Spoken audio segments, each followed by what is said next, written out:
Morning বন্ধুরা, দুদিন blog দিতে পারিনি, তার জন্য সরি। ছেলের শরীরটা খুব খারাপ হয়ে গেছিলো হঠাৎ করে। আর আমার শ্বশুরমশাই অসুস্থ আছে, যেহেতু আপনারা জানেন। তো বাবারও শরীরটা খারাপের জন্য আমি পারছিলাম না। সকালে লুচি ঘুগনি হয়েছে, তারপরে এক এক করে অনেকগুলো রান্না কমপ্লিট করে আমি আর আমার হাজব্যান্ড বেরিয়ে গেছিলাম বাজারে। আমাদের থেকে একটু দূরে সাঁওতালডিতে এই বাজারটা বসে, যেটা দারুণ লাগে, মাছ সবজি সব কিছু। বাজারে গিয়ে আমাদের কিছু কাজ ছিল, সেই কাজগুলো কমপ্লিট করলাম। মাছের বায়না দেওয়ার ছিল, সবজি কী নেব সেই সব কমপ্লিট করে বাড়ি এলাম। এত সুন্দর বাজারটা, সকাল সকাল এসে মন খুশি হয়েছিলো। এখানে সব কাগজপত্র নিয়ে নিলাম, কিসের অর্ডার দিয়েছি, তারপর বেরিয়ে পড়লাম আরেক জায়গাতে। তো এই মার্কেটটা দারুণ লাগে।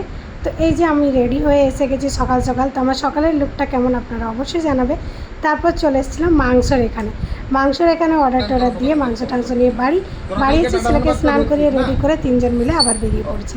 দেখুন তো এই শাড়িটা পরে আমাকে কেমন লাগছে। তো যাই হোক, আমরা আমাদের যে কাছের আমাদের যে মন্দির আছে ভৈরবধাম, সেখানে চলে গেছিলাম। আপনারা সবাই জানেন এখানে আমি অনেকবার এসেছি।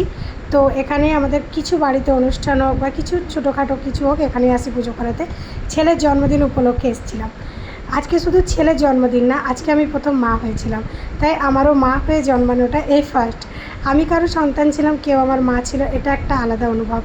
আমি একটা সন্তানের জন্ম দিয়েছি, এই যে কত আনন্দের জিনিস সে বলে বোঝাতে পারা যায় না। যারা মা তারা অবশ্যই বুঝবেন। সারা জীবন ঠাকুরের কাছে প্রার্থনা করি সবার সন্তান যেন সবার কোলে সুস্থভাবে থাকে। যাই হোক, পুজো পাঠ কমপ্লিট করে এখানে বাঁদরদের আমার ছেলে একটুখানি খাবার খাওয়াচ্ছিল, বিস্কুট কিনে। ও খুব ভালোবাসে পশু পাখিদের, ভীষণ আমার ছেলে ভালোবাসে। সব করে বাড়ি ফিরবো এবার আমরা। আপনারা সবাই আমার ছেলেকে আশীর্বাদ করবেন যাতে সুস্থ থাকে, ভালো থাকে, একজন মানুষের মতো মানুষ হয়। সবাই যাতে সারা জীবন ধরে একে এমনিভাবেই ভালোবাসে, আপনাদের আশীর্বাদ যেমন ওর সাথে থাকে। তো বাড়ি এসে এখানে বানাচ্ছি পোলাও আর মাংস। দুপুরের লাঞ্চ দু রকমের হয়েছে। আমার বাবা আমার শ্বশুর খাবে না, তাদের এক রকমের সবজি ভাত হয়েছে, যেগুলো দেখালাম ফার্স্টে। আর মাংস পোলাও বাকি সবার জন্য হয়েছে। তো এখানে আমার মাংসটা হয়ে গেছিলো, এবার পোলাও বানাবো।